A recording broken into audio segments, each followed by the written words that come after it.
সংসদ অধিবেশনের শুরুতে যে বক্তব্য দিয়ে সবার মন কেড়ে নিলেন ডেপুটি স্পিকার।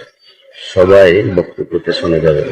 মাননীয় সদস্যবৃন্দ, আজকের এই পবিত্র লগ্নে আমি খোলাফায়ে রাশিদিনের প্রথম খলিফা হযরত আবু বকর রাদিয়াল্লাহু আনহুর একটি অবিসংবাদিত ভাষণের কয়েকটি পংক্তি উল্লেখ করতে চাই।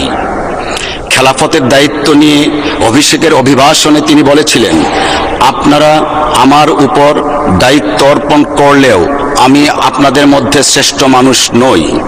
আমি সঠিক থাকলে আপনারা আমাকে সাহায্য করবেন, আর ভুল করলে আমাকে শুধরে দিবেন।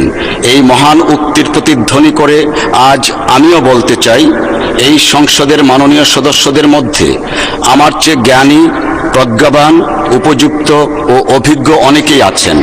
সম্মানিত অভিজ্ঞ সদস্যদের প্রতি বিনীত অনুরোধ করছি, দয়া করে আপনারা আমাকে সাহায্য করবেন, ভুল করলে শুধরে দেবেন, যাতে আমি সঠিকভাবে দায়িত্ব পালন করতে পারি, যাতে দেশবাসীর আশা আকাঙ্ক্ষার প্রতীক এই মহান সংসদ সঠিকভাবে পরিচালিত হয়। এই সংসদ শুধু আইন প্রণয়নের স্থান নয়, বরং একই সাথে জনগণের নিকট সরকারের জবাবদিহিতার জায়গাও বটে। মাননীয় সদস্যবৃন্দ, আজকের এই মহান সংসদ গতানুগতিক ধারার বাইরে এক ঐতিহাসিক সংসদ, যেখানে আমরা কেউ এসেছি ফাঁসির মঞ্চের সন্নিকটে থাকা কনডেমড সেল থেকে, কেউ এসেছি ফেসিবাদ শাসন ব্যবস্থায় সৃষ্ট জুলুম নির্যাতনের আয়নাঘর থেকে, কেউ এসেছি প্রিয় মাতৃভূমি থেকে দেড় যুগেরও বেশি সময় নির্বাসিত জীবন কাটিয়ে, কেউ এসেছি গুম হয়ে দেশ এবং ভিন দেশে ফেলে থাকা জীবন্ত লাশের দুঃসহ জীবন কাটিয়ে, আর অনেকেই এসেছি মামলা, জুলুম, নির্যাতন এবং কারাগারের দুঃসহ জীবন কাটিয়ে মজলুম হিসাবে।